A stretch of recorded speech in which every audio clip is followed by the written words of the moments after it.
अस्सलाम वालेकुम पाकिस्तान। प्रोग्राम किसान की आवाज़ के साथ आपका मेज़बान साइम मशीद हाजिर है। आज का हमारा प्रोग्राम हमारी गंदम की जो सीरीज़ चल रही है उसके सिलसिले की दूसरा प्रोग्राम है, जिसके अंदर हम आपको बताएंगे कि गंदम की बेहतर पैदावार के लिए बीज का इंतखाब कैसे करना है, बीज का रेशो क्या, शरह बीज क्या होनी चाहिए फ़ी एकड़, और पाकिस्तान के मुख्तलिफ जो मकामात हैं जो कि आबो हवा के हिसाब से हैं, अपनी ऊंचाई के हिसाब से हैं, उधर कौन कौन सी वैरायटी, कौन कौन सी जो बीज है, कौन सी नस्ल है जिसका काश्त करना चाहिए, कौन सी नस्ल किस इलाके के लिए मुनासिब है, बीज की शरह के से मुराद क्या है, मिनिमम कम से कम कितने पौधे फ़ी एकड़ हमें लाजमी चाहिए। इसी सिलसिले में आपको आगाह करेंगे कि बीज का सीड ट्रीटमेंट कैसे करना है, सीड ट्रीटमेंट के कौन कौन से तरीके हैं, उनसे आप कैसे अपनी पैदावार में इजाफा कर सकते हैं। सबसे पहले हम बात करते हैं बीज का इंतखाब। बीज के इंतखाब के पाकिस्तान के इस प्रकार आप देखा जाए तो पंजाब की बात करें, पंजाब में 3 किस्म के अजला हैं, बल्कि 4 कैटेगरी में पंजाब को तकसीम किया जाता है कि बीज का इंतखाब करते हुए। एक बारानी इलाका जाता है जहाँ पर ज़्यादातर ऐसे बीज का लगाया जाता है जो कि ड्रॉट रेजिस्टेंट हों, खुश्क साली को बर्दाश्त कर सके। दूसरे हमारे इलाका जाते हैं वो हैं जनूबी अजला, उनमें चूँकि गर्मी का सीज़न पहले स्टार्ट हो जाता है तो वहाँ पर कम मुद्दत वाली जो वैरायटीज़ हैं उनका इंतखाब किया जाता है। कैसी वैरायटीज़ हैं जो कि अप्रैल के एंड तक पक जाएं, अप्रैल के मिड में पक जाएं, उनका इंतखाब किया जाता है। तीसरे हमारे पंजाब के आबपाश इलाके हैं जिनमें तमाम इलाके ट्यूबवेल या नहरी पानी से आबपाश होते हैं, इनमें जनूबी अजला भी शामिल हैं और शुमाली अजला भी शामिल हैं। चौथे वो इलाके हैं स्पेशली जो उनके कलराटे हैं या चावलों वाले इलाके, जहाँ पर ज़मीन में नमी की मिकदार बहुत ज़्यादा है। तो हर इलाके के हिसाब से इसी तरीके से अगर आप KPK में जाएँ तो KPK में गंदम ज़्यादातर आप 5 इलाकों में काश्त। बलोचिस्तान में जाएं, बलोचिस्तान में मौसम की मुनासिबत के हिसाब से बलाई और ज़ेनी बलोचिस्तान 2 खित्तों में तकसीम किया गया है गंदम की काश्त। और सिंध की बात करें, सिंध में भी आपको शमाली सिंध अब और जनूबी सिंध के बाद में इसको तकसीम किया गया है सिंध के अंदर। और इसी तरह इनका जो वक्त काश्त है गंदम का वो 15 अक्टूबर से स्टार्ट होता है और इसको आप 15 दिसंबर तक 2 महीने तक इसका पीरियड है वक्त काश्त का। वक्त काश्त का क्या असर पड़ता है? वक्त काश्त का असर पैदावार पर बहुत ज़्यादा पड़ता है। आपकी पैदावार अगर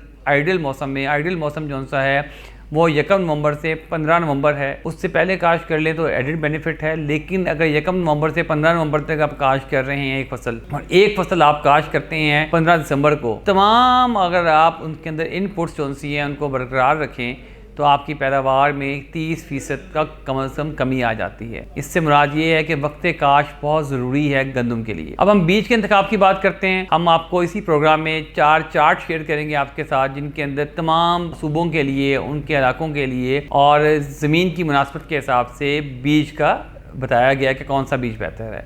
मतलब पंजाब के अगर आप देख लें, जो धान के एरियाज हैं जहाँ पर कलराठे रकबे हैं, जहाँ पर पानी बहुत खड़ा होता है, वहाँ पे फैसलाबाद 2008 की बात कर रहे हैं। फैसलाबाद 2008 कामयाब वैरायटी है और वो इन इलाकों में अच्छी बर्दाश्त की हामिल है। इसी तरीके से आप नई वैरायटीज़ की बात करें, इस साल दिलकश आई, इस साल सुबहानी आई, सुबहानी पहले भी आ चुकी थी, दिलकश इस साल बहुत चल रही है। जनूबी अजला की बात करें तो जौहर, भक्कर स्टार, फखरे भक्कर, ये वैरायटीज़ हैं। पंजाब की बात करें, इसी तरह सिंध की वैरायटीज़ हैं। ये तमाम तफसील आपको इस प्रोग्राम में जो आपके चार्ट दिखाए गए हैं, जदूल दे गए हैं, उनमें आपको मिल जाएंगी। आप अगर गंदम की सिफारिश करदा अक़साम पंजाब के लिए देखेंगे तो पंजाब के तमाम आबपाश इलाकों के लिए दिलकश 21, भक्कर 2020, सुबहानी 2021, MH 2021, अकबर 2019, गाजी 2019, भक्कर स्टार 2019, ये सारी की सारी पंजाब के तमाम आबपाश इलाकों के लिए हैं। इनका वक्त काश्त देखेंगे 1 नवंबर तक 10 दिसंबर तक है। इसी तरह आप अगर आप देखेंगे फ़खरे भक्कर है, ये 1 नवंबर तक 20 नवंबर तक काश्त की जा सकती है, ये भी पंजाब के आबपाश इलाकों के लिए है। अनाज 2017, रिंकोल 2016, गोल्ड 2016, जौहर 2016, बुरलाक 2016, उजाला 2016, आस 2011, मिल्लत 2011, फैसलाबाद 2008। जब इनका जिक्र करेंगे ये तमाम की तमाम जो वैरायटीज़ हैं 1 नवंबर तक 10 दिसंबर तक काश्त की जा सकती हैं। इसमें से जो गोल्ड 2016 और जौहर 2016 है पंजाब के तमाम जनूबी अजला के लिए रिकमेंडेड हैं।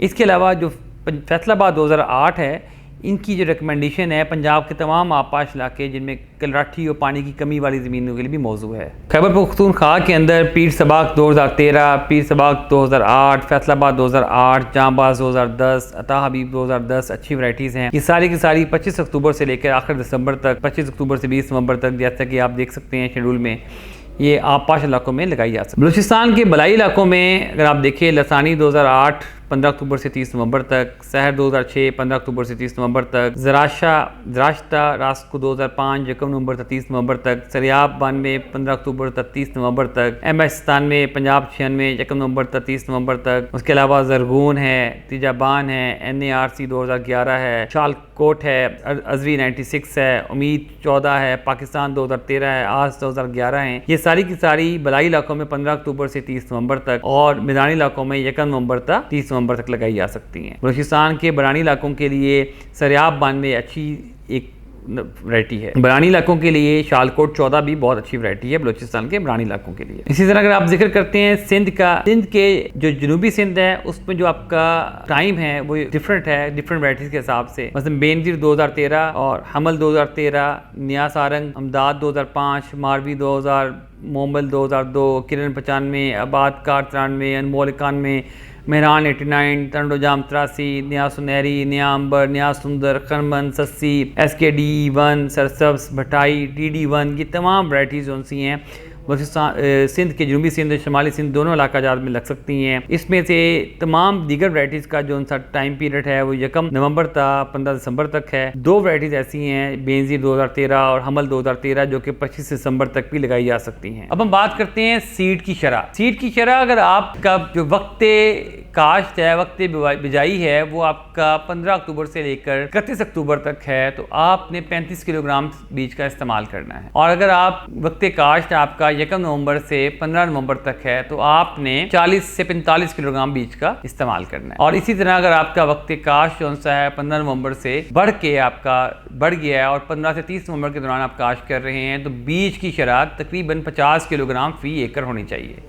इसको ड्रिल कास्ट करें या छट्टा दे ब्रॉडकास्ट करें, गपशट मेथड तरीके से करें, कोट शट तरीके से करें, जिस तरीके से भी करें, ये शरह यही रहनी चाहिए। उसकी वजह ये है कि गंदम के एक मुनासिब अच्छी पैदावारी फील्ड के लिए फ़ी एकड़ जो पौधों की तादाद है वो 13 लाख से 15 लाख होनी चाहिए। उसके लिए जो मिनिमम कम से कम जो बीज है वो आपका 35 किलो होना चाहिए, जो कि अक्टूबर में है। बाद में जर्मिनेशन के इश्यूज आते हैं, टिलरिंग कम हो जाती है, जैसे जैसे वक्त बढ़ता है आपको बीज का शरह बढ़ानी पड़ती है। अगर आपकी गंदम किसी वजह से चावल की ज़मीन है, आप नहीं इसको क्लियर करा सके, जाके आपकी 1 दिसंबर के बाद काश्त हो रही है, तो 50 किलोग्राम आपका सीड लगना है 16 नवंबर से 30 नवंबर तक, और 1 दिसंबर से आप पर डे 1 किलोग्राम इसमें सीड का इजाफा करते रहें 1 नवंबर से 10 दिसंबर तक। यानी कि अगर 10 दिसंबर को आप सीड लगाएंगे तो 60 किलो सीड का इस्तेमाल करेंगे। और अगर 10 दिसंबर के बाद भी आपको कुछ मुश्किल पेश आती है सीड का, तो फ़ी यौम 2 किलो सीड और इजाफा करें। यानी कि अगर आप 20 दिसंबर को लगाएंगे तो आपको 80 किलोग्राम सीड लगाना होगा। यही इसका तरीकाकार है, इसी हिसाब से आप सीड का इंतखाब करें। गंदम की 2 मेजर बीमारियां सीड बॉर्न डिजीज़ होती हैं, बंट और स्मट। उनके लिए ज़रूरी है कि सीड को आप ट्रीट करें। सीड ट्रीट करने के लिए ट्राइजोल ग्रुप की डाइफिनोकोनाजोल, प्रोपिकोनाजोल, टिबोकोनाजोल, इसके अलावा थायोफ्लोराइड मिथाइल और भी दीगर बेशुमार न्यू केमिस्ट्री मौजूद हैं, उनको आप इस्तेमाल कर सकते हैं सीड ट्रीटमेंट के लिए। सीड ट्रीटमेंट लाजमी करें। सीड ट्रीटमेंट की वजह से क्या होगा कि आपके अंदर जो सीड बॉर्न डिजीज़ हैं ये नहीं आएंगी। एक मरतबा अगर ये सीड बॉर्न डिजीज़ पैदा हो जाएं तो उसके बाद जितने मर्जी स्प्रे कर लिए जाएं ये ख़त्म नहीं होती, और आपका जो सीड की क्वालिटी होती है, जो पैदावार की क्वालिटी है, वो मुतासिर होती है। शरह बीज के इंतखाब की बात है ज़मीन की तैयारी। ज़मीन की तैयारी को अपने हिसाब से आप अपनी ज़मीन की साख्त के हिसाब से बेहतरीन तरीके से करें। ज़मीन की तैयारी में आप उसमें जड़ी बूटी का खात्मा करने के लिए प्लोह करें, 2 मरतबा हल कम से कम चलाएँ, उसके अंदर मोटे ढीले ना हों। मुनासिब वतन में अगर आप ड्रिल काश्त कर रहे हैं या आप छट्टा कर रहे हैं तो मुनासिब वतन में काश्त करें आप, ताकि ज़मीन को, पौधे को, सीड को मुनासिब नमी मिले और उसकी जर्मिनेशन बेहतर हो सके। इसी तरह जब हम बात करते हैं कि गंदम के सीड के इंतखाब के बाद कि ज़मीन का भी आपको बता दिया, टाइम भी बता दिया आपको कौन सा है, अगला मरहला आता है इसमें खादों का इस्तेमाल। ज़मीन की मुनासबत के हिसाब से आपको खादों का इस्तेमाल करना है। पाकिस्तान की मेजॉरिटी जो ज़मीनें हैं वो कैलकैरियस हैं। कैलकैरियस कहते हैं कि जिनके अंदर चूने के पत्थर की, कैल्शियम कार्बोनेट की बहुतात है, और हमारी pH जोन सी है वो ज़्यादा है, 8 से ऊपर है, या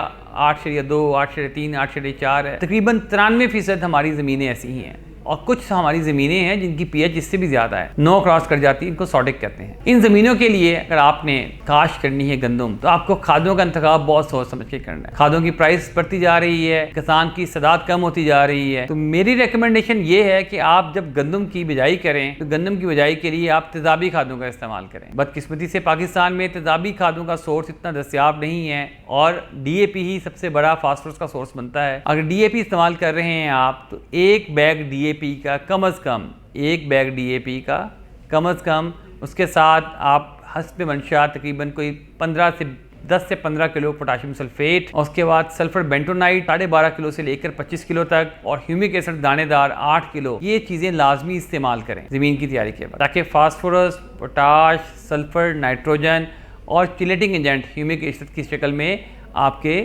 पौधे को शुरू से ही मिल जाए, बीज को शुरू से ही मिल जाए। फास्फोरस की खादों का इस्तेमाल करना है। अगर डीएपी आपके पास दस्तियाब नहीं है तो मुतबादल जो सा है वो है एमएपी दानेदार। एमएपी दानेदार अगर इस्तेमाल कर रहे हैं तो आपको थोड़ा सा यूरिया भी साथ में बेसल डोज में ऐड करना होगा। हमारे इस प्रोग्राम के साथ मुकम्मल तफसील है, 2 चार्ट आपको दिए जा रहे हैं जिसके ज़रिए आप मुकम्मल फोलियर प्रोग्राम, मुकम्मल आप बेसल डोज, किस वक्त किस स्टेज पे आपने कौन सी खाद का इस्तेमाल करना है, उसमें मुकम्मल तफसील दी जा रही है। और ये सारे के सारे अगर आप इसमें वक्त पे काश करें और वक्त पे इसको वीड कंट्रोल करें, वक्त पे इसके ऊपर आप बेसल डोज डालें, वक्त पे खादें डालें, हर चीज़ करने के बाद जब आप इसको फोलियर स्प्रे करें तो आप 60 मन तक यकीनी पैदावार हासिल कर सकते हैं। 60 मन कोई ज़्यादा पैदावार नहीं है। हमारे बहुत से किसान हजरात 60 मन पैदावार लेते हैं और लेते रहे हैं, और पाकिस्तान की मेजॉरिटी जो सी इस वक्त सीड्स हैं, इनकी जो सी औसत पैदावार है जो कि इस्टेब्लिश हो चुकी है, वो मैक्सिमम यील्ड की पैदावार वो तकरीबन 70-75 मन तक है। बदकिस्मती से हम तरीक़ाकार में, प्रोडक्शन में कहीं ना कहीं कमज़ोरी दिखाते हैं और हम अपने बीजों की इस्तेदाद के मुताबिक उनसे पैदावार नहीं ले पाते। अगर आप ये जो अटैच में दिए गए आप शेड्यूल देखेंगे, इनमें वाज़ेह तौर पे बताया गया है कि आपने कौन सी खाद किस मिकदार में कब इस्तेमाल करनी है, किस वक्त आपने फोलियर स्प्रे करना है, किस वक्त क्या रिक्वायरमेंट है, जिंक की क्या रिक्वायरमेंट है। जिंक बेसिकली जिंक और सल्फर 2 एलिमेंट हैं जो कि नाइट्रोजन की अपटेक को बेहतर करते हैं। जिंक का इस्तेमाल टिलरिंग स्टेज में बहुत बेहतर है, लेकिन जिंक को इस्तेमाल कभी भी फास्फोरस के साथ मत करें। डीएपी की भी कॉस्ट बढ़ने की वजह से बहुत से दोस्त हजरात ये कर रहे हैं कि वो इस पोजीशन में नहीं है कि वो बेसल डोज में डीएपी इस्तेमाल कर लें।